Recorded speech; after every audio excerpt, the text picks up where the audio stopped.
Assalamualaikum warahmatullahi wabarakatuh. Alhamdulillahirabbil alamin wa bihi nasta'in ala umuri dunya waddin. Wassalatu wassalamu ala asyrofil anbiya'i wal mursalin sayyidina wa maulana Muhammad wa ala alihi wasallam. Ya. Yang terhormat kepada Habiani dan Umida selaku pengasuh pesantren Citrika Mari Badipida, kepada segenap jajaran pengurus dan teman-teman semua yang saya cintai. Semuanya bagaimana kabarnya pada malam hari ini? Alhamdulillah luar biasa bersemangat satu lapar. Jadi di sini saya akan mempresentasikan sejarah. Pelajaran sejarah yang pertama tentang organisasi Indonesia pada zaman dahulu. Yang pertama ada PNI atau Partai Nasional Indonesia yang berdiri pada 4 Juli 1927 di atas pimpinan Soekarno sampai dengan tahun 1929. Partai tersebut bersifat revolusioner, anggotanya mencapai 1000, dan sebelum PNI itu sebelum berdiri ia bernama Klub Studi Umum.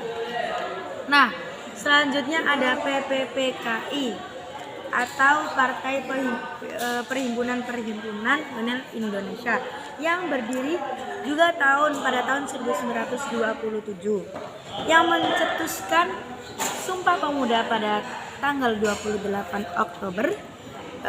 Yang demikian itu berdampak positif karena menimbulkan nasionalisme yang kuat pada masyarakat. Nah,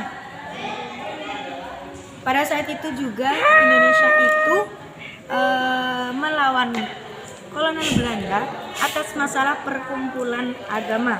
Nah, Partai PNI sendiri itu masih mendapatkan penekanan dari Belanda ketika Soekarno itu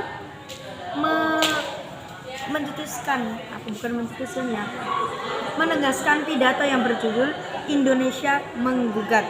Nah, pada saat itu juga Soekarno ditahan selama kurang lebih 40 tahun di penjara Sukamiskin. Nah, berdiri lagi yang namanya Partai Pertindo.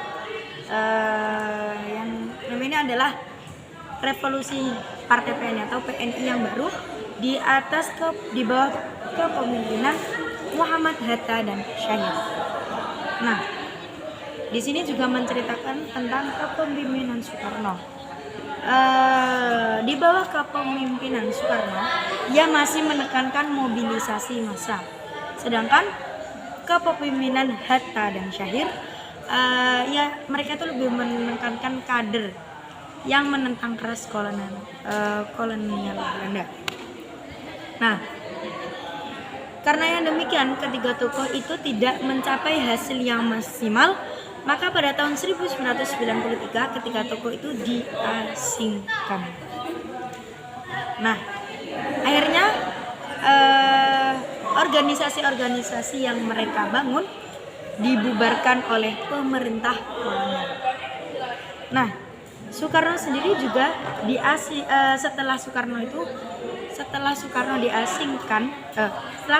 ditahan di penjara Sukamiskin, dia juga diasingkan ke ND Flores, yaitu tepatnya di Nusa Tenggara Timur selama kurang lebih 4 tahun, dan konon katanya diasingkannya di rumah Haji Abdullah bersama keluarga-keluarganya. Nah, ketika diasingkan, Soekarno itu lebih suka bernaung di bawah pohon sukun yang bercabang 5, yang mana pada saat itu juga dia merundungkan nilai-nilai luhur Pancasila. Nah, semakin masa terbangunlah kembali partai yang namanya Gerindo di bawah kepemimpinan Syarifuddin dan Gani Aka. Yang demikian partainya itu cenderung pada paham fasisme internasional yang menganggap mereka itu anti kolonialisme, anti Eropa, dan anti kapitalisme. Setelah Gerindo, tercetuslah organisasi baru lagi yang bernama GAPI pada tahun 1939 di bawah kepemimpinan Muhammad Husni Tamrin. Nah, setelah itu terbangkitlah lagi organisasi yang bernama Parindra, yang mana organisasi ini sangat berpengaruh atau paling berpengaruh di India karena keberhasilan pemilihannya di Oke, sekian presentasi ya, kurang lebihnya maaf.